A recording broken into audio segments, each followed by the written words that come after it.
உங்களெல்லாம் பார்க்குறது எங்களுக்கு ரொம்ப சந்தோஷம்.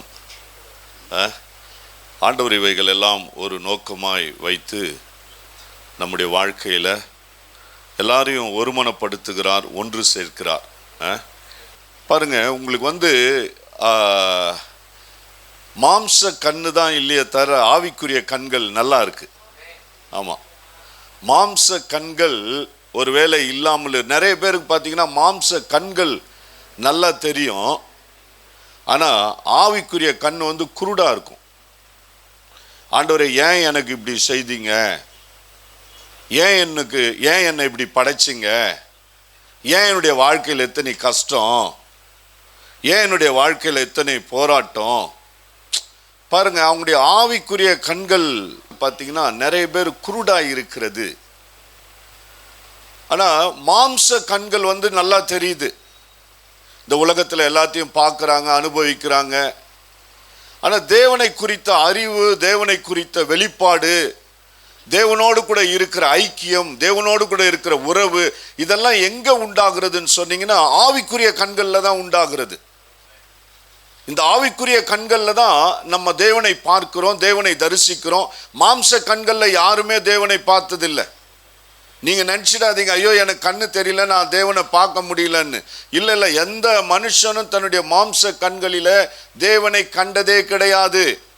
ஆனால் நான் ஒன்று சொல்லுகிறேன், நீங்கள் ஆவிக்குரிய கண்கள் உங்களுக்கு நல்ல ஷார்ப்பாக இருக்கிறதுனால நீங்கள் தேவனை தரிசித்திருப்பீர்கள், நீங்கள் தேவனை கண்டிருப்பீர்கள், நீங்கள் தேவனுடைய சத்தத்தை கேட்டிருப்பீர்கள். இதை நான் ஒரு ஸ்ட்ராங்காக பிலீவ் பண்ணுறேன். ஏன்னு சொன்னால், உங்களுடைய இருதயம் தேவனுக்கு நேராய் அது திருப்பப்பட்டிருக்கிறதை நான் காண்கிறேன். ஏன்னா எத்தனையோ சூழ்நிலைகள், எத்தனையோ போராட்டங்கள் எல்லாம் நீங்கள் கடந்து வந்திருக்கிறீங்க. நான் சமீபத்தில் இந்த எலக்ட்ரிக் ட்ரெயின் போகும்போது அந்த ட்ரெயின் ஸ்டேஷனில் ஒருத்தவங்க பார்த்தீங்கன்னா கண்ணு தெரியாமல் ஒரு வயசான அம்மா இடிச்சிட்டு இருப்பாங்க ஒரு போஸ்டில். அப்புறம் ஒரு சிலர் வழி தெரியாமல் போகிறது நான் பார்த்தேன். ஆனால் எனக்குள்ள ஒரு பாரம் இருந்தது. நான் இந்த கொரோனா நேரத்தில் பாருங்கள், பார்வையற்ற உங்களுக்காக நான் நிறைய முறை சாப்பாடு கொடுத்துருக்கேன். அந்த ட்ரெயின் ஸ்டேஷனில், பல்லாவரம் ரயில்வே ஸ்டேஷனில் நான் நிறைய முறை சாப்பாடு கொடுத்துருக்குறோம். ஆனால் எனக்குள்ள ஒரு பாரம் என்னன்னு சொன்னால், சரி உங்களையெல்லாம் ஒன்றா கூட்டி இன்னும் நல்ல உங்களை ஆவிக்குரிய மனுஷனை, உள்ளான மனுஷனை நாளுக்கு நாள் இன்னும் பலப்படுத்தி இன்னும் வல்லமையான கருவிகளாய் உங்களை மாற்றணும்னு எனக்கு ஒரு ஆசை. ஆமாம், நீங்கள் போகிற இடங்களிலே பெரிய அற்புதங்கள் நடக்கணும், அதிசயங்கள் நடக்கணும். தேவன் உங்களை கொண்டு மகத்துவமான காரியங்களை செய்ய வேண்டும், அற்புதங்களை செய்ய வேண்டும் என்று விசுவாசிக்கிறேன். ஏன்னா உங்களால் முடியும், உங்களால் செய்ய முடியும். ஏன்னு சொன்னால், உள்ளான மனுஷன் பலனுள்ளவனாய் மாற்ற உங்களால் முடியும், அவனை ஒருமனப்படுத்த முடியும், அவனை தேவனுக்கு நேராய் திருப்ப முடியும். பாருங்க, இஸ்ரவேல் ஜனங்கள் 5 லட்சம் பேருக்கு மேலே இருந்தாங்க. ஆனால் ஆவிக்குரிய கண்கள் அடைக்கப்பட்டவர்களாய் இருந்தார்கள். மோசே ஒருத்தன், ஆனால் அவனுக்கு பார்த்தீங்கன்னா மாம்ச கண்ணும் தெரியும், ஆவிக்குரிய கண்ணும் தெரியும்.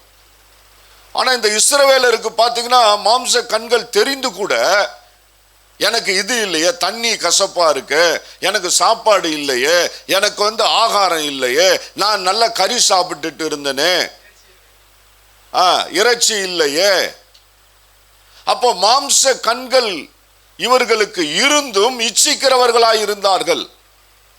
ஆனா ஆவிக்குரிய கண்கள் மோசேக்கு இருந்தது. அவன் எப்படி இருந்தான் சொன்னா, தேவன் இந்த சூழ்நிலை எப்படி மாற்றுவார், இந்த பிரச்சனை எப்படி மாற்றுவார், இந்த தண்ணீரை எப்படி மதுரமாக்குவார், இந்த இடத்துல கண்மலையிலிருந்து தண்ணீரை எப்படி புறப்பட பண்ணுவார், இந்த இடத்துல ஆண்டவர் இந்த செங்கடலை எப்படி பிளப்பார், இவைகளெல்லாம் மாம்ச கண்களால தெரிந்து கொள்ள முடியாது. ஆவிக்குரிய கண்கள், உள்ளான மனுஷன், இவைகளோடு தேவன் பேசுகிறார், இவைகளோடு தேவன் இடைப்படுகிறார். அப்போ நீங்க பாருங்க, இன்னும் நல்ல உங்களை நான் இந்த 2026 வருகிற வருஷத்துல இன்னும் நிறைய கூட்டங்களை மாசம் வைக்க வேண்டும் என்று சொல்லி நான் விசுவாசிக்கிறேன், நம்புகிறேன். தேவன் அப்படி செய்வார் என்று தேவனுடைய சமூகத்தில் உங்களுக்காக நான் ஜெபிக்கிறேன். ஏன்னா நம்மெல்லாம் ஆவிக்குரிய போராளிகள். நம்மெல்லாம் பாருங்க, நமக்குன்னு ஒரு பெரிய ஒரு டெஸ்டினி, ஒரு எல்லைகள் இருக்கிறது. அதை ரீச் பண்ண பட்டணங்களை பிடிக்கிறவர்கள் நம்மளை யாரும் அற்பமா பார்க்க கூடாது. நமக்காக யாரும் அந்த பரிந்து இவங்க ரொம்ப கஷ்டப்படுறாங்க, ரொம்ப வேதனைப்படுறாங்க. கஷ்டம் தான் இருக்கும் தான், எனக்கும் தெரியும். உங்களுக்கு நாங்கள் உதவி செய்ய வேண்டிய பகுதியில் கண்டிப்பாக உதவி செய்வோம். கிறிஸ்மஸ் அப்போ கூட நினச்சிருக்கேன், எல்லாருக்கும் நல்ல அரிசி பருப்பெல்லாம் கொடுக்கணும், ஒரு 100 குடும்பங்களை சேர்க்கணும்னு சொல்லி யோசிச்சுட்டு இருக்கோம். இதெல்லாம் ஒரு பக்கம், இதெல்லாம் ஒரு பகுதி. எல்லாருக்குமே செய்கிறாங்க பாருங்க. 2 கண்கள், கால்கள், கைகள் எல்லாம் இருக்கிறவங்களுக்கு கூட, ஏழைகளாக இருக்கிறாங்க, வறுமையில் இருக்கிறாங்க, அவங்களுக்கெல்லாமும் செய்கிறோம். இந்த பொருட்களால் உங்களை நாங்கள் சாதாரணமாக நாங்கள் பார்க்கல.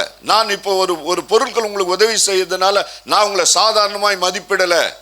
நான் என்னுடைய சகோதரனாய், சகோதரியாய், ஆவிக்குரிய பிள்ளைகளாய் உங்கள் மேல ஒரு பெரிய மதிப்பை வைத்திருக்கிறேன். உங்களை நான் கனப்படுத்துகிறேன்.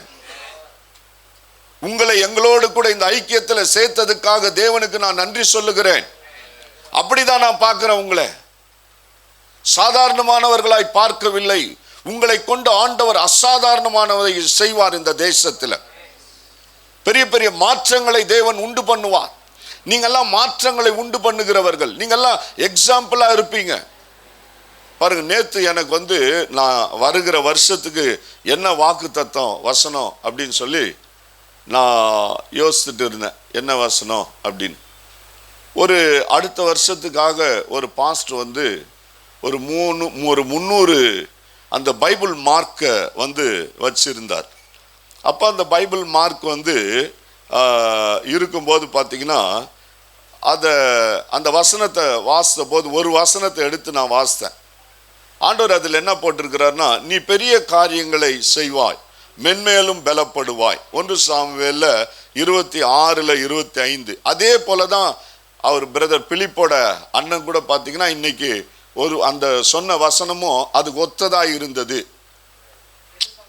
அவர் 2 சாமுவேல் 2:5 சொன்னாரா?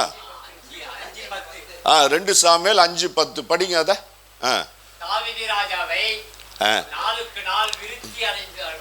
பாருங்க, தாவீது நாளுக்கு நாள் விருத்தி அடைந்து வருவான். பாருங்க என்ன அவர் அப்படியே அந்த மெமரியில வச்சிருக்கார் வேர்டை. அதான் அந்த ஃபிங்கர் டிப்ல வச்சிருக்கிறாரு. அப்படியே வேர்டு எடுத்தோன்னு அப்படியே சொல்றாரு பாருங்க, பாடுறாரு. அதான் சொல்றது.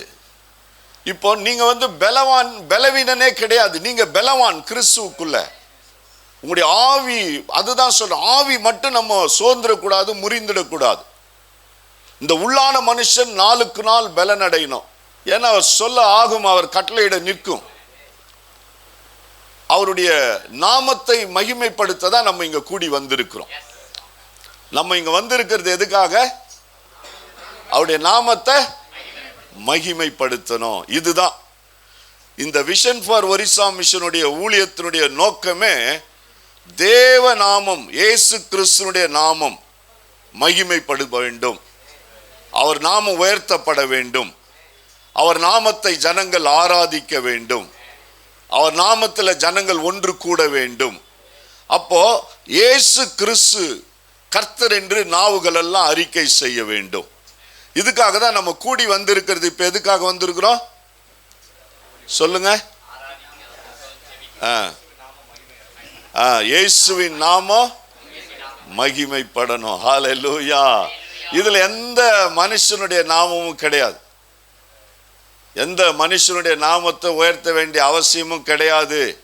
ஏன்னா எல்லா நாமத்துக்கு மேலாக உயர்த்தப்பட்ட நாமம். சரி, இந்த நாளில கர்த்தருடைய வார்த்தையை நாம் ஒரு சில வார்த்தைகளை நாம் தியானித்து கர்த்தர் நம்மோடு கூட என்ன பேசுகிறார் என்பதை புரிந்து கொள்வோம். யாத்ராகமம் புஸ்தகம் 1:13.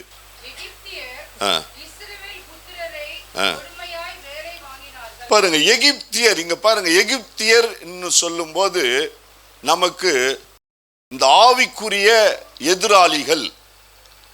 நம்ம மாம்சத்துல யாரையுமே நம்ம பார்க்க கூடாது. இந்த ஆவிக்குரிய எதிராளிகள். இப்ப நம்ம என்னன்னா, எகிப்தியரை ஆண்டவர் செங்கடலிலே அமுக்கி அன்னைக்கு இருந்த எகிப்தியனை இனி காணாதபடிக்கு ஆண்டவர் செய்துட்டார். பார்வோனையும் அவனுடைய சேனையெல்லாம் பார்க்க முடியல அதுக்கப்புறம். ஆனால் இந்த எகிப்தியன் என்று சொன்னால் இவன் பாருங்க ஆவிக்குரிய எதிராளி. எகிப்து என்று சொன்னால் என்னது?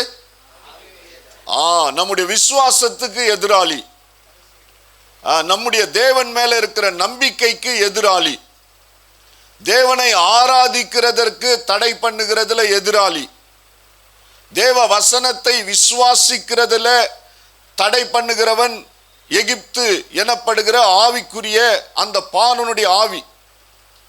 தேவனை ஆராதிக்கவும் விடாது, தேவனை தொழுது கொள்ள விடாது, தேவனுடைய சத்தத்தை கேட்க விடாது. இதுதான் எகிப்து. நல்ல ஞாபகம் வச்சுக்கோங்க.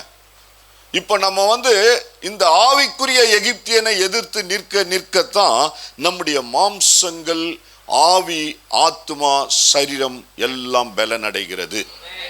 இப்போ நமக்கு ஒரு எதிராளி இருக்கிறான். அவன் யாருன்னா பிசாசு. அவனை நீங்க இன்னும் கொஞ்சம் பார்த்தீங்கன்னா ஆவிக்குரிய எதிராளி இந்த எகிப்தியன். நான் எப்பயுமே அப்படிதான் விசுவாசிக்கிறது இல்லை, அப்பதான் நினைச்சுக்கிறது. அப்பனா இந்த எகிப்தியன் என்ன பண்றான்? நீங்க உங்களுக்கு தெரியும், கேள்விப்பட்டிருப்பீங்க. இஸ்ரவேல் ஜனங்களை ஒடுக்கினார்கள். இஸ்ரவேல் ஜனங்கள் முன்னேறக்கூடாது என்று சொல்லி அவர்களை வேலை வாங்கினார்கள். இஸ்ரவேல் ஜனங்கள் கர்த்தரை ஆராதிக்க கூடாது என்று சொல்லி அவர்களை அடிமைத்தனத்தில் வைத்திருந்தார்கள். இப்போ இவைகள் எல்லாம் செய்தவர்கள் தான் எகிப்தியர்கள். 14வது வசனம் சொல்லுகிறது, சாந்தும் செங்கலும் ஆகிய இவைகளை செய்யும் வேலையிலும் வயலில் செய்யும் சகலவித வேலைகளினாலும் அவர்கள் ஜீவனை கசப்பாக்கினார்கள். அவர்களை கொண்டு செய்வித்த மற்ற எல்லா வேலைகளிலும் அவர்களை கொடுமையாய் நடத்தினார்கள். பாருங்க, இந்த ஜீவனை கசப்பாக்கினார்கள். இதுதான் நான் இன்னைக்கு உங்ககிட்ட சொல்ல போற ஒரு வார்த்தை. ஜீவனை கசப்பாக்கினார்கள். இப்போ பாருங்க, இந்த கசப்புன்றது எந்த பக்கத்துல வந்தாலும் அது தவறானதுதான். ஏன்னா அந்த புளித்த மாவு பிசைந்த எல்லா மாவையும் புளிப்பாக்கிடும். இப்போ கசப்புன்றது எனக்கு பாருங்க, நான் எனக்கு மாம்ச கண்கள் இருந்தாலும் எனக்குள்ள கசப்பு இருக்க வாய்ப்பு இருக்கிறது. அதே போல உங்களுக்குள்ள கசப்பு இருக்க வாய்ப்பு இருக்கா இல்லையா? சொல்லுங்க, இருக்கு. இப்போ இந்த கசப்புன்றது இந்த பாவம்ன்றது இந்த கீழ்ப்படியாமைன்றது ஒரு மனுஷனுடைய சரீரத்தில் இருக்கிற பலவீனத்தை சார்ந்ததல்ல. நல்லா கவனிச்சுக்கோங்க. ஒரு மனுஷனுடைய பலவீனத்தை சார்ந்ததல்ல. என்னது? கசப்பு, பாவம், மூர்க்கம், வைராக்கியம், சண்டை, கோபம், இவைகளெல்லாம் எந்த மனுஷனுக்குள்ளும் உண்டாகும். கை கால் இல்லாதவங்களுக்கும் வரும். அதே போல பாருங்க, கண் பார்வையற்றோருக்கு வரும், வாய் பேச முடியாதவர்களுக்கு வரும், காது கேட்க முடியாதவர்களுக்கு வரும். இது சரீரத்தை சார்ந்ததல்ல, இது உள்ளான மனுஷனை சார்ந்தது. இது ஆவிக்குரிய மனுஷனை சார்ந்தது. நல்ல கவனிச்சுக்கோங்க. ஏன் சொன்னா உங்களை நான் இன்னும் ஒரு படி நல்ல கிறிஸ்துவுக்குள்ள மேல நிறுத்தணும்னு நான் வாஞ்சிக்கிறேன். ஆவியானவர் உங்களோடு கூட பேசுகிறார். அப்போ இவங்க பாருங்க, இந்த எகிப்தியன் செய்த வேலை என்னவென்று சொன்னால் ஜீவனை கசப்பாக்கிட்டான். இந்த ஜீவன் கசப்பானா ரொம்ப வேதனையானது. பாருங்க, இந்த ஜீவிக்கிற ஜீவியம் கசப்பானதுன்னு சொன்னா ரொம்ப வேதனையானது. அந்த கசப்பு மாத்திரம் நம்ம கிட்ட இருக்கவே கூடாது. அது புளித்த மாவு பிசைந்த உங்களுடைய வாழ்நாள் எல்லாவற்றையும் புளிக்க பண்ணிடும். ஏன்னா நீங்க கணவன் மனைவியா இருக்கிறீங்க, பிள்ளைகளோடு கூட இருக்கிறீங்க. உங்களுக்கு நான் சொல்லுகிற ஒரு அறிவுரை என்னவென்று சொன்னால், இன்னும் நாங்க சமாதானமா இருக்கணும். நீங்க இன்னும் பிள்ளைகள் மேல அன்பா இருக்கணும், இன்னும் மனைவி மேல அன்பா இருக்கணும், இன்னும் கணவன் மேல அன்பா இருக்கணும். ஏன்னா இந்த சூழ்நிலையில நீங்க இவ்வளவு ஒற்றுமையா இருக்கிறீங்களே, அப்போ இன்னும் கணவனை நேசிக்கிறவர்களா, இன்னும் மனைவியை நேசிக்கிறவர்களாய். ஏன்னா இந்த காலங்களிலே பிசாசானவன் இந்த கசப்பை எங்க போட்டுருவான்னா குடும்ப உறவுல போட்டுருவான். ஒரு நம்பிக்கை இல்லாம கொண்டு வந்துருவான். மனைவி ஒருவேளை சரியில்லாம ஏதாவது செய்திருவாங்களா, கணவன் ஒருவேளை சரியில்லாம ஏதாவது செய்திருவாங்களா, இல்ல பிள்ளைகள் ஏதாவது நமக்கு தெரியாம செய்திருவாங்களா. இந்த கசப்பு எப்படி வருது பாருங்க. ஏன்னா உங்களால ஒன்றை பார்த்து நிதானிக்க முடியாது. அதனால தான் பாருங்க, ஒரு இது பழமொழியில் கண்ணால் காண்பதும் பொய்ன்னு சொல்றாங்க, காதால் கேட்பதும் பொய், தீர விசாரிப்பதே. இப்ப கண்ணால பார்க்கறது கூட பொய். எதையோ ஒன்ன பார்த்துட்டு ஒன்னு சொல்ல முடியாது. இப்ப பாருங்க, இங்க இருந்து நான் அந்த எதிர்க்க இருக்கிற டேபிளை பார்க்கிறேன். அங்க டேபிள்ல என்னுடைய சேர் இருக்கு, அங்க ஒரு தண்ணி பாட்டில் இருக்கு, 2 டம்ளர், ஒரு டம்ளர் இருக்கு. எனக்கு அவ்வளவுதான் தெரியுது. ஆனா இப்ப அந்த பிரதர் பார்த்தாருன்னா அவருக்கு இன்னும் நிறைய தெரியும். அங்க பக்கத்திலே நம்ம பிரதர் இருக்காரு, மில்டன் பிரதர் பார்த்தாருன்னா அவருக்கு இன்னும் நிறைய தெரியும். அவர் என்னோட ஜாஸ்தியா சொல்லுவார். சொல்லுவீங்களா இல்லையா பிரதர்? கண்டிப்பா சொல்லுவாரு. அப்போ நான் சொல்றது என்னது சரியில்லை. அப்ப என்னன்னா, நம்ம ஒருத்தன் பார்த்து தான் தீர்மானம் செய்யக்கூடாது. வேதம் அப்படிதான் சொல்லுது, நீ பார்த்ததெல்லாம் தீர்மானம் செய்யாத. அப்போ அப்படின்னா நீங்க ஒரு விதத்துல என்னன்னா உங்களை பெட்டரா நினைச்சுக்கோங்க. எனக்கு தெரியல, ஏதாவது தப்பு பண்ணிடுவாங்க. நடக்காது. தேவ பிள்ளைகளே, கணவன் மனைவி உறவு நல்ல உறவு, பரிசுத்த உறவு, புனிதமானது, தேவன் கொடுத்திருக்கிறார். அப்போ என்னன்னா, இந்த உறவுல பிசாசு கசப்பை கொண்டு வருவான். இந்த ஐக்கியத்துல பிசாசு ஒரு சந்தேகம் என்கின்ற கசப்பை கொண்டு வருவான். அப்போ இந்த கசப்பு எப்படி வருதுன்னா, அந்த ஜீவனை கெடுத்து விடும், வாழ்நாள் சக்கரத்தை கெடுத்து விடும், ஜீவனை எடுத்துடும். நல்ல நீங்க ஆவிக்குரிய பிள்ளைகளாய் நல்ல சந்தோஷமா இருங்க. நிறைய பேரை பாருங்க, உங்க முகத்தை பார்க்கும்போது நிறைய பேர் நல்ல பிரைட்டா இருக்கிறீங்க, ஆசீர்வாதமா இருக்கிறீங்க. நிறைய உலக மனுஷரை பார்க்கலாம் நல்லா தான் இருக்கிறீங்க. ஒன்றும் ஒரு குறையும் இல்லை உங்களுக்கு கிறிஸ்துவுக்குள்ள. ஆமென். கிறிஸ்துவுக்குள்ள ஒரு குறையும் இல்லை உங்களுக்கு. ஆண்டவர் உங்களை நல்லா வச்சிருக்கிறார். அப்போ நீங்க எப்படி இருக்கணும்னா, அந்த சமுதாயத்துல எனக்கு பார்த்தீங்கன்னா, ஒரு முறை நான் இந்த ட்ரைபிள்ல ஊழியர் செய்கிறேன், அந்த ஆதிவாசி ஜனங்கள் மத்தியில். அவங்க கிட்ட போயிட்டு நீங்க பார்த்தீங்கன்னா பெரிய கடல். ஏன்னா அவங்க மலை மேல இருக்கிறவங்க, அவங்க மலையை விட்டு கீழே இறங்கி வர்றதே பெரிய கஷ்டம். அவங்கெல்லாம் நிறைய பேர் கரண்ட் லைட் எல்லாம் பார்க்காத ஒரு காலங்கள். அப்படிப்பட்ட சூழ்நிலை அவங்ககிட்ட போய் ஒரு பெரிய கடல், அதில் ஒரு பெரிய திமிங்கலன்னு சொல்லி எல்லாம் அவனுக்கு புரிய வைக்கவே முடியாது அவனுக்கு. ஏன்னா அவன் பார்த்த மீனெல்லாம் பார்த்தீங்கன்னா சின்ன சின்னதாக இருக்கும், அதிலே அவன் பிடிச்சி சாப்பிட்ருவான். அவன் மீன் உன் அளவு இருக்குன்னு சொன்னாவே நம்ப மாட்டான். அது எப்படி இருக்கும் அவ்வளோ பெருசு இங்கே அப்படின்னுவான். ஏன்னா மலை மேலே எவ்வளோ பெருசு இருக்கும், சின்ன சின்னதாக தான் இருக்கும். அவங்ககிட்ட போய் திமிங்கலம் ஒரு 10 பேரை முழுங்கிடுன்னு சொன்னால் நம்புவானா? என்னையா ஒரு 10 பேரை திமிங்கலம் முழுங்கிடுன்றாரு, அது எங்க இருக்குது? அது போய் அவ்வளோ தண்ணி எங்க இருக்குதுன்னு.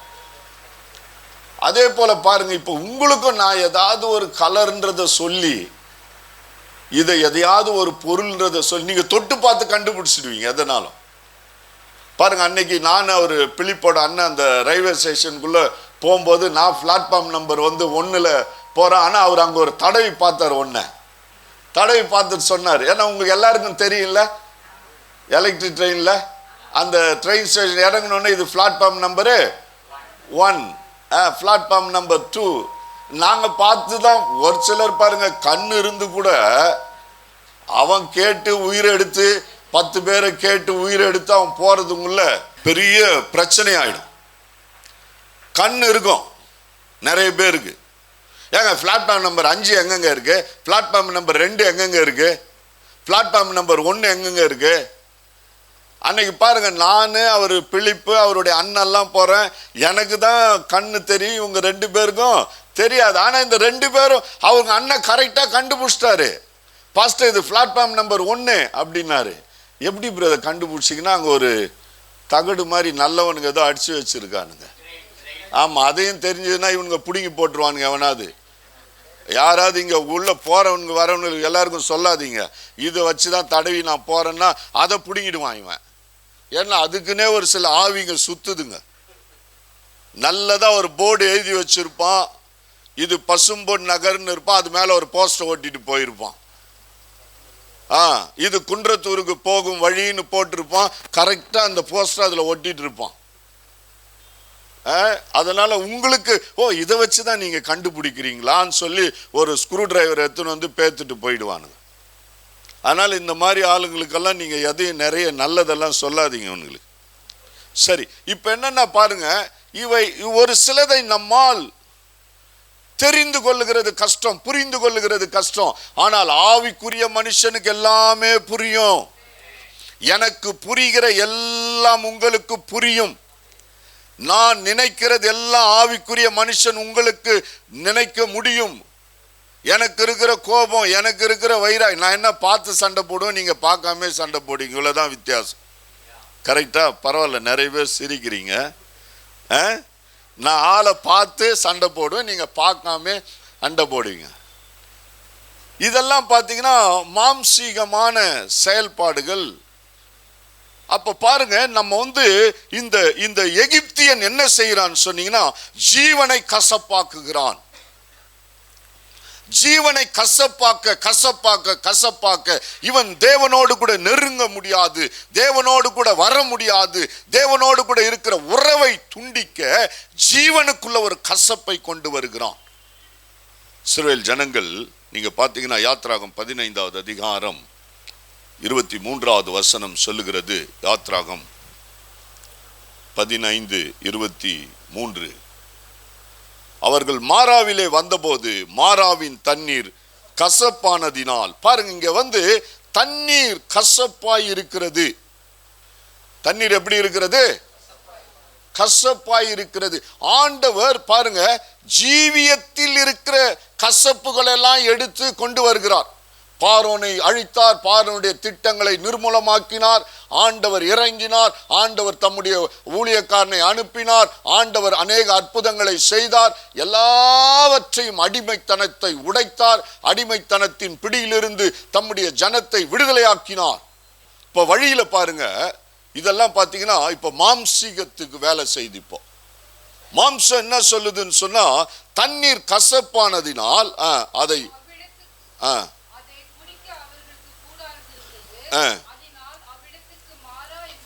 பாருங்க, அதை குடிக்க முடியாது இருந்தது. தேவ பிள்ளைகளே, சில வேளையில சில சூழ்நிலைகள் வரும், சில வேளைகளில மனுஷன் கசப்ப கலந்துருவான், கசப்பான அனுபவங்கள் வரும், அதை உட்கொள்ள முடியாது, அந்த கசப்பை ஏற்றுக்கொள்ள முடியாது, அந்த கசப்பான வார்த்தை கேட்க முடியாது, அந்த கசப்பு வரும்.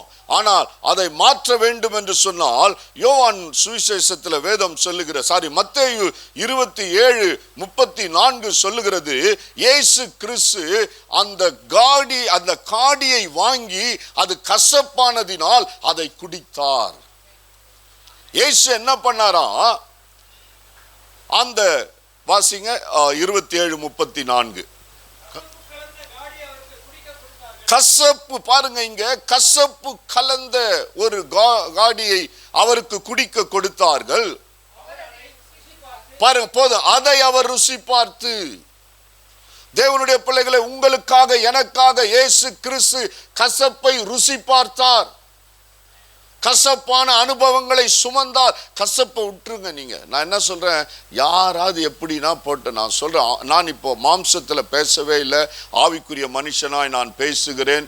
ஏனென்று சொன்னால் உங்களை குறித்து எனக்கு அதிகமா தெரியாது, எனக்கு நிறைய அனுபவங்கள் கிடையாது.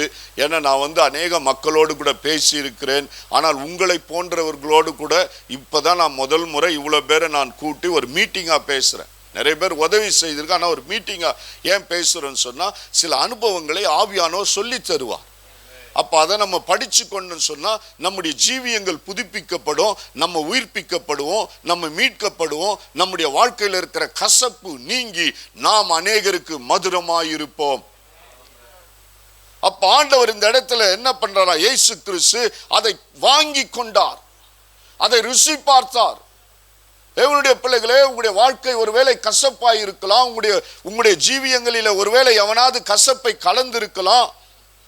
ஆனால் அவைகள் எல்லாவற்றையும் எடுக்க ஆண்டவராய் இயேசு கிறிஸ்து உங்களுக்கு போதுமானவராய் இருக்கிறார். உங்களுடைய கசப்பான சூழ்நிலைகளை மாற்ற ஆண்டவராய் இயேசு கிறிஸ்து போதுமானவராய் இருக்கிறார். அப்போ நீங்க கசப்பை வச்சுக்காதீங்க, கசப்பை இயேசுவினிடத்துல கொடுத்துருங்க.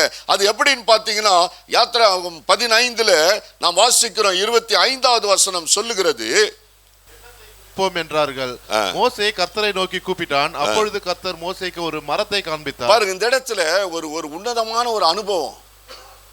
தேவனுடைய பிள்ளைகளை நாம் முறுமுறுக்கிறதுனால நம்முடைய பிரச்சனை போயிடாது. எல்லாம் ஞாபகம் வச்சுக்கோங்க. நம்ம சண்டை போறதுனால கத்துறதுனால அந்த சூழ்நிலை மாறாது. முறுமுறுத்தார்கள். யாருக்கு விரோதமா முறுமுறுத்தார்களா? மோசேக்கு விரோதமாய் முறுமுறுக்கிறாங்க. மனுஷனுக்கு விரோதமாய் முறுமுறுத்து ஒரு பிரயோஜனம் இல்லை. நம்ம என்ன பண்ணணும்னு சொன்னா, தேவனை பார்க்க வேண்டும். இந்த சூழ்நிலை கசப்பா இருக்கு.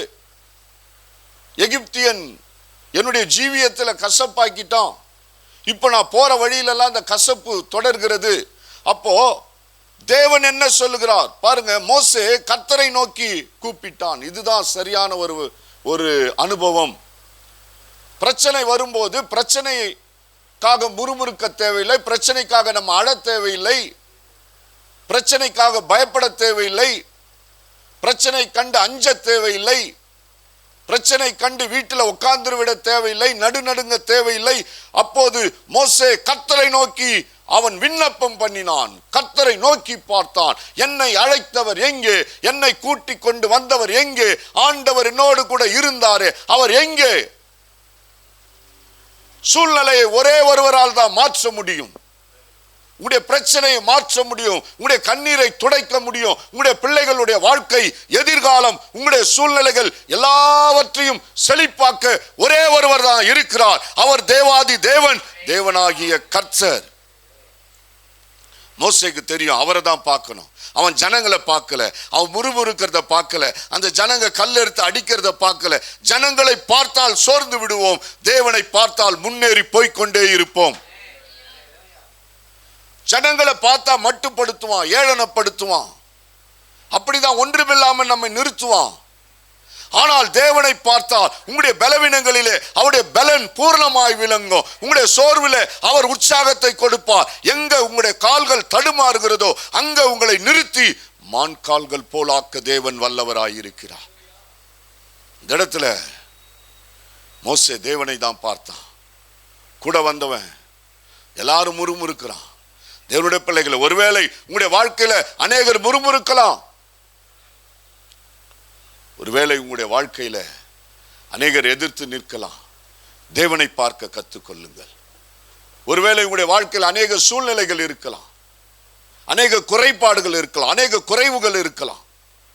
தேவனை பாருங்க. ஏன்னா உங்க மனக்கண்கள் திறந்திருக்கிறது. உங்களுடைய மனக்கண்கள் பிரகாசமாய் இருக்கிறது. உங்களுடைய மனக்கண்கள் தேவனை நோக்கி பார்க்கும் போது அந்த உள்ளான மனுஷன் நாளுக்கு நாள் பலன் அடைந்து, பாருங்க தாவீது சொல்லும் போது சொல்லுகிறான், சங்கீதம் 27:1 கர்த்தர் என் வெளிச்சம். எல்லாரும் சொல்லுங்க. ஆமா, கர்த்தர் என் வெளிச்சம். எனக்கும் அது தேவை, உங்களுக்கும் தேவை. ஏன்னா அவர் இருளை ஒளியாக்குகிறவர், அந்தகாரத்தில் பிரகாசத்தை உண்டு பண்ணுகிறவர்.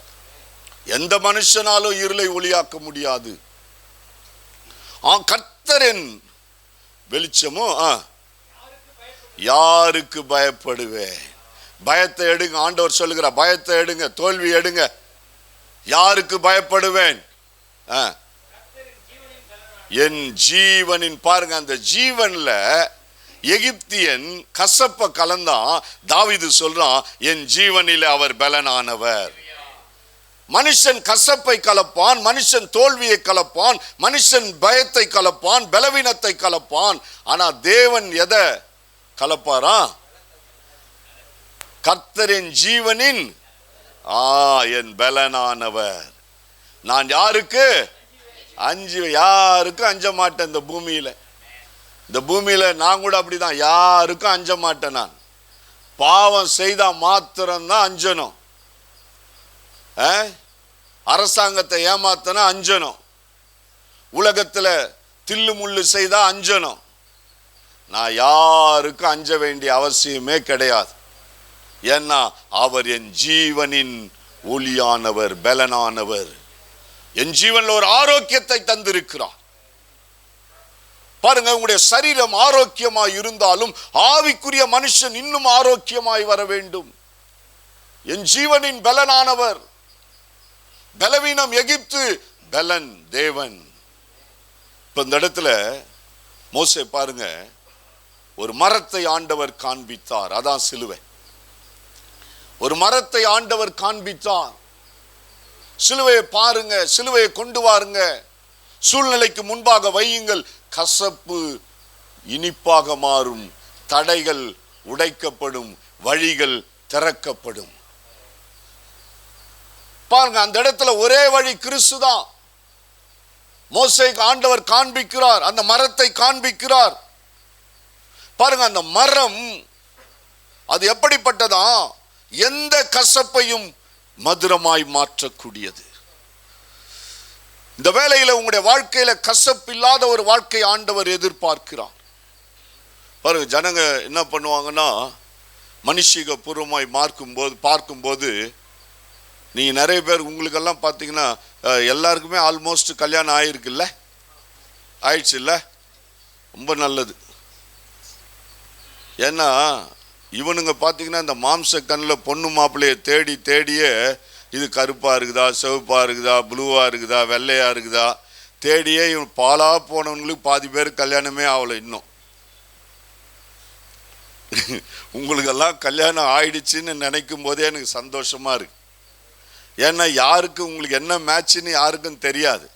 இவனுங்க பார்க்குற மேட்ச். நான் இப்போ கூட ஒரு கல்யாணத்தை மாப்பிள்ளை பொண்ணு பார்க்க போயிட்டு வந்தேன். அங்கே பார்த்தீங்கன்னா 10 கமெண்ட்மெண்ட்ஸ் மாதிரி ஒரு 10 கட்டளையை வச்சிருக்கிறாங்க.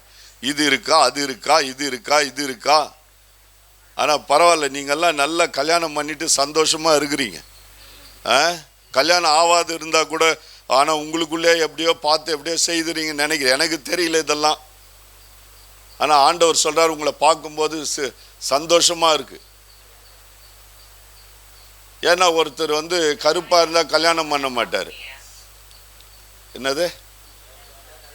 ஆமாம், கருப்பாக இருந்தா கல்யாணம் வேணான்றார். உயரமாக இருக்கா, குள்ளமாக இருக்கா, பரவாயில்ல. ரொம்ப நீங்கள் எல்லாருமே சிவப்பாக தான் இருக்கிறீங்க, செக்க செவேன்னு இருக்கிறீங்க. நான் தான் கொஞ்சம் கலர் கம்மியாக இருக்கிறேன்.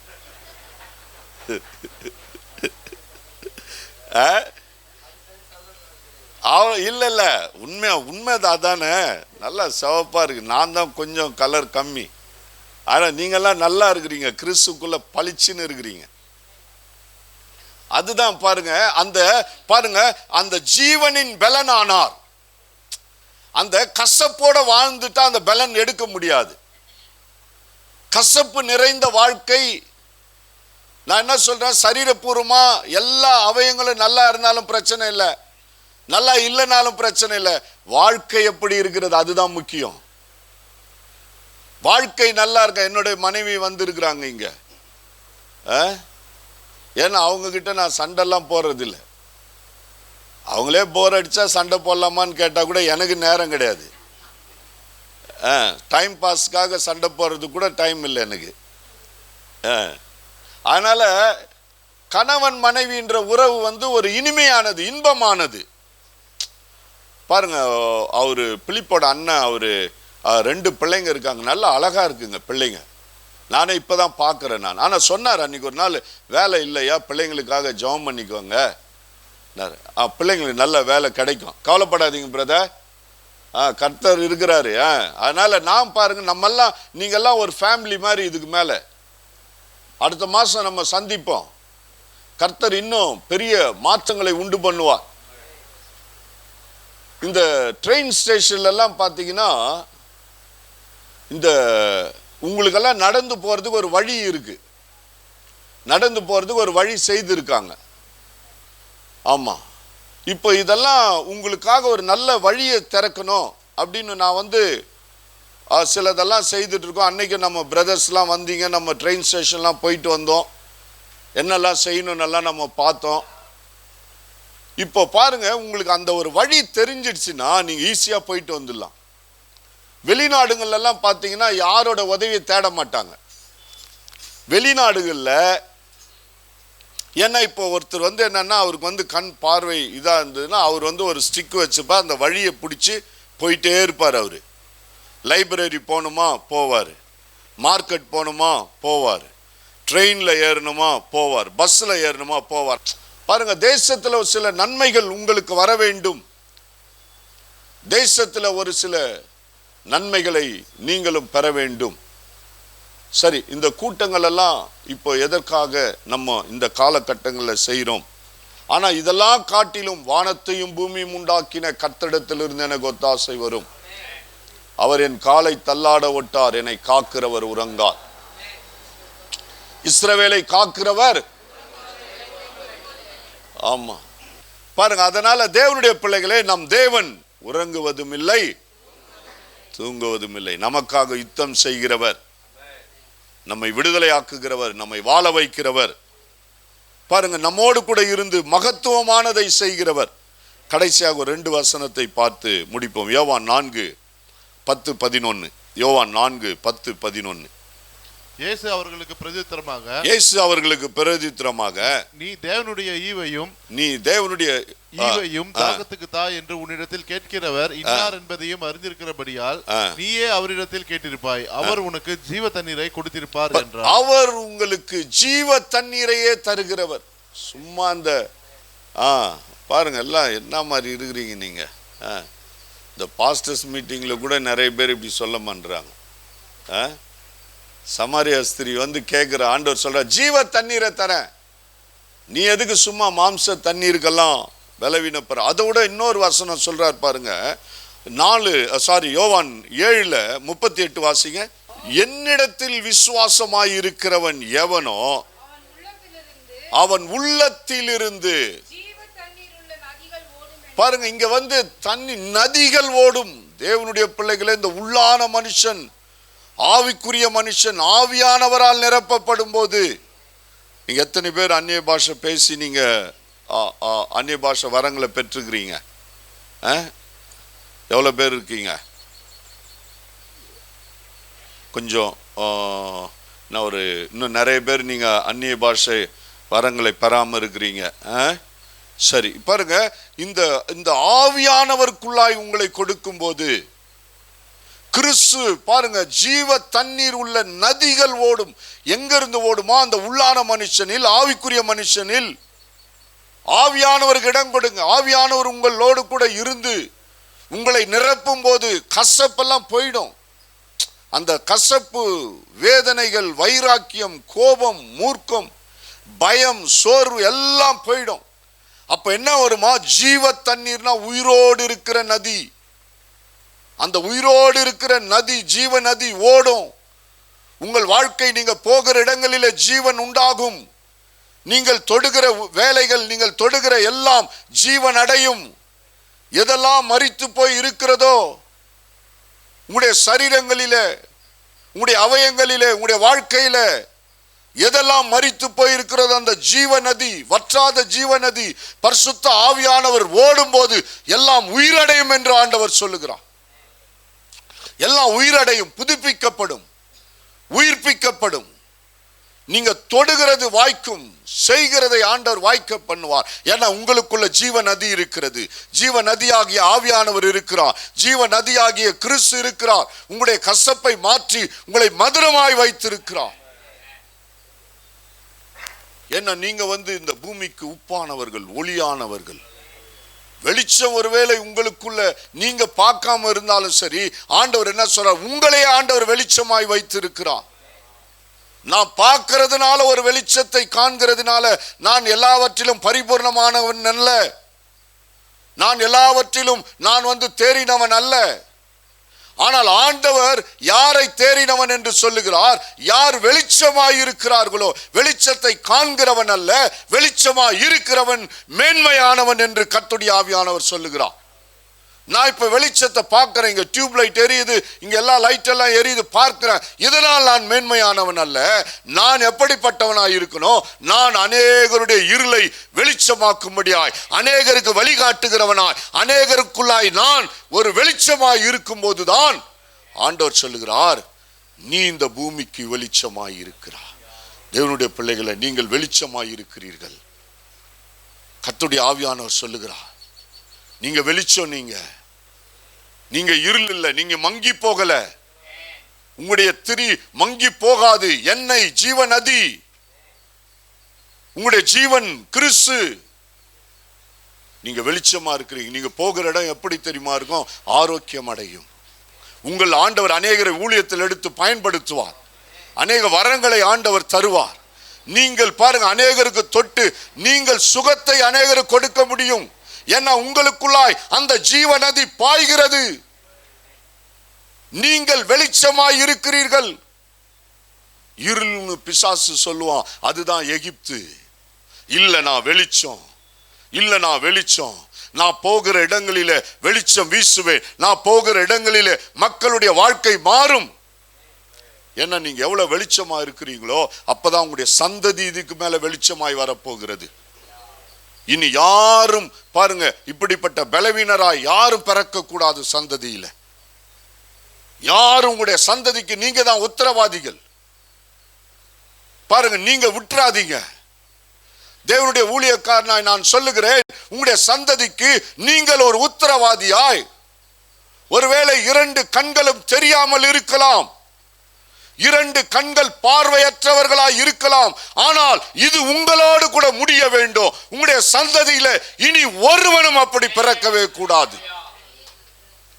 ஒருவரும் அப்படி பிறக்க அனுமதியே கிடையாது. இயேசுவின் நாமத்தினாலே நான் தடை பண்ணுகிறேன். நான் அந்த சாபத்தை முறிக்கிறேன். அந்த பொல்லாத பாவத்தை நிர்மூலமாக்குகிறேன். என்னோடு முடிய வேண்டும். அந்த ஜீவ நதி புறப்பட வேண்டும். நான் இனி அனுமதிக்கிறதில்லை. என்னுடைய பிள்ளைகளின் பிள்ளைகள், பிள்ளைகளின் பிள்ளைகள், பிள்ளைகளின் பிள்ளைகள் எல்லாரும் 2 கண்கள் 2 காதுகள் உடையவர்களாய், சரீர அவயங்கள் எல்லாம் சரியாய் உடையவர்களாய் இருப்பார்கள். நீங்க தான் அறிக்கை செய்யணும். நீங்க தான் ஜெபம் பண்ணணும். நீங்க தான் அந்த சாபத்தை முறிக்கணும். நீங்க தான் அந்த பாவத்திலிருந்து விடுதலையாகணும். நீங்க உத்தரவாதி. உங்களை மீறி ஒருத்தங்க கூட இனி பிறக்கவே கூடாது. எத்தனை பேர் ஆமென் சொல்றீங்க? எத்தனை பேர் ஆமென் சொல்றீங்க? தேவனுடைய பிள்ளைகளை, சில வேளையில் நாம் சிலவற்றை அனுமதிச்சிடறோம். சிலவற்றில நாம் சோம்பேறித்தனமாக இருந்துறோம். சிலவற்றில நாம் செயல்படாமல் இருந்துறோம். சிலவற்றை நாம் புரிந்து கொள்ளாமல் இருக்கிறோம். சிலவற்றை நாம் தெரிந்து கொள்ளாமல் இருக்கிறோம். தெரிந்து கொண்டு சும்மா இருக்கிறோம். இல்ல, இன்றைக்கு கர்த்தருடைய ஆவியானவர் சொல்லுகிறார், நீங்க தடை பண்ணுங்க. அப்படிப்பட்ட பொல்லாத வியாதிகளை, அப்படிப்பட்ட பொல்லாத சாபங்களை முறியுங்க இயேசுவின் இரத்தத்தினால. ஏன்னா மரத்திலே தூக்கப்பட்ட எவனும் சபிக்கப்பட்டவன் என்று எழுதியிருக்கிறபடி கிறிஸ்து நமக்காக சாபமாகி, உங்களுக்காக எனக்காக கிறிஸ்து சாபமானார். இனி சாபம் கிடையாது. பலவீனன் என்னுடைய வம்சத்தில் இனி பிறக்கிறதே கிடையாது. எத்தனை பேர் ஆமென் சொல்றீங்க? எத்தனை பேர் ஆமென் சொல்றீங்க? பலவீனன் பிறக்கிறது கிடையாது. நான் அப்படிதான் அறிக்கை செய்வேன். நான் அப்படிதான் விசுவாசிக்கிறேன். நான் அனுமதிக்கிறது கிடையாது. ஒருவனும் சோரம் போக கூடாது. எல்லாம் கிறிஸ்துவுக்குள் வெளிச்சமாய் இருக்கணும். எல்லாம் இந்த பூமிக்கு உப்பாய் இருக்க வேண்டும். அது யார்கிட்ட இருக்கு? அது யார்கிட்ட இருக்கு? உங்ககிட்ட தான் இருக்கு. நான் ஜெபம் பண்ண என்ன நடக்கும்? ஒருவேளை சில மாற்றங்களை ஆண்டவர் உண்டு பண்ணுவார். ஆனால் சந்ததி சாபத்தை முறித்து சந்ததியை ஆசீர்வதிக்கிறது தேவனுடைய பிள்ளைகளே உங்களுடைய கரத்தில், உங்களுடைய நாவில ஆண்டவர் வைத்திருக்கிறார். உங்களுடைய கரத்தில், உங்களுடைய நாவில இருக்கிறது. அந்த நாவின் அதிகாரத்தை பயன்படுத்துங்கள். நாவின் அதிகாரத்தை பயன்படுத்துங்கள். கர்த்தர் உங்களோடு கூட இருக்கிறார். கர்த்தருடைய ஆவியானவர் வல்லமையாய், பரிசுத்த ஆவியானவர் சொல்றாரு, என் ஜனத்தை நான் ஒருபோதும் வெட்கப்பட விட மாட்டேன். என் ஜனம் வெட்கப்படுகிறதில்லை. தேவ பிள்ளைகளே, ஒருவேளை இவ்வளவு நாட்கள் நீங்க எப்படி இருந்தீங்களோ, எப்படி போனீங்களோ வந்தீங்களோ தெரியாது. சாபம் கடந்து போகக்கூடாது. அதுக்கு உத்தரவாதி நீங்க தான். உங்களுடைய சந்ததி மாற வேண்டும். நீங்க இன்னும் ஆசீர்வதிக்கப்பட வேண்டும். கர்த்தர் உங்களை ஆசீர்வதிப்பார். எல்லாரும் கரங்களை உயர்த்தி நன்றி சொல்லுவோம். ஆண்டவரே, என்னோடு கூட நீர் பேசின எல்லா ஜீவனுள்ள வார்த்தைக்காக நன்றி. ஆண்டவரே, உம்முடைய வார்த்தைக்காக நன்றி. உம்முடைய வார்த்தைகளின் வெளிப்பாட்டுக்காக நன்றி. நீர் எங்களோடு கூட இருக்கிறதற்காக நன்றி. ஆண்டவரே கர்த்தாவே, இந்த ஜனங்கள் ஆண்டவரே உமக்கென்று தெரிந்து கொண்டீரப்பா. இவர்கள் வாழ்க்கையில் இருக்கிற எல்லா பலவீனங்கள் நீங்கி ஆண்டவர் நீர் பலப்படுத்துவீராக, விடுதலையாக்குவீராக. உம்முடைய நாம மகிமைக்கென்று வல்லமையாய் பயன்படுத்துவீராக. ஆசீர்வதிங்க ஆண்டவரே. ஊழியக்காரனாய் நான் ஆசீர்வதித்து ஜெபிக்கிறேன். இவர்கள் ஆத்துமா வாழ்கிறது போல் எல்லாவற்றிலும் வாழ்ந்து சுகித்திருப்பார்களாக. இவர்கள் ஆத்துமா வாழ்கிறது போல் எல்லாவற்றிலும் வாழ்ந்து சுகித்திருப்பார்களாக. ஒரு நன்மையும் ஒரு குறைவும் உண்டாகாதபடிக்கு எல்லா குறைவுகள் கிறிஸ்து இயேசுவுக்குள் நிறைவாக்கப்படுவதாக. இந்த சந்ததி ஆசீர்வதிக்கப்படுவதாக. சந்ததி ஆசீர்வதிக்கப்படுவதாக. இவர்கள் எல்லாம் கிறிஸ்துவின் சந்ததியாய், எல்லாம் பலவான்களாய், தேவனுடைய பிள்ளைகளாய் மாறி பெரிய அற்புதங்களை செய்வார்களாக. எல்லா துதி கன மகிமை உமக்கு ஏறெடுக்கிறோம். இயேசு கிறிஸ்துவின் நாமத்தினால பிதாவே, ஆமென், ஆமென். Praise the Lord. ஹல்லேலூயா.